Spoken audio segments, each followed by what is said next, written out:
दो बूढ़े आदमियों की कहानी। एक बार की बात है, एक छोटे से गांव में दो बूढ़े आदमी रहते थे। उनके नाम थे रामू और श्यामू। दोनों ही बहुत ही पुराने दोस्त थे और अपनी यादों के साथ गांव में शांति से जी रहे थे। रामू और श्यामू दोनों ही अपनी सेहत का खास ध्यान रखते थे।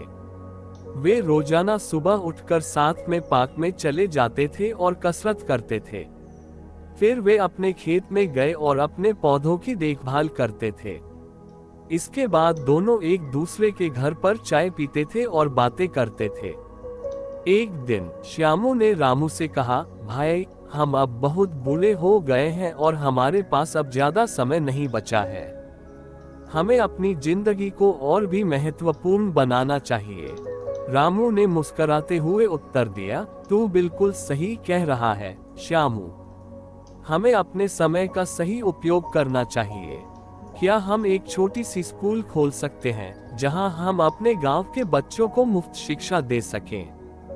श्यामू ने खुशी से स्वीकार किया और उन्होंने गांव के सर्वसाधारण सभा में इसकी प्रस्तावना की। गांव वालों ने उनकी इस पहल को हार्दिक स्वागत किया और उनकी सहायता में आगे आने का भरपूर वादा किया। इस तरह रामू और श्यामू ने अपने बाकी जीवन को गांव की सेवा में देने का निर्णय लिया और अपने जीवन को और भी प्रगति और उपयोगी बनाने का संकल्प किया। इसके बाद से वे गांव के बच्चों को शिक्षा देने में जुटे रहे और अपने साथी बूढ़ों के साथ एक नई जीवन की शुरुआत की।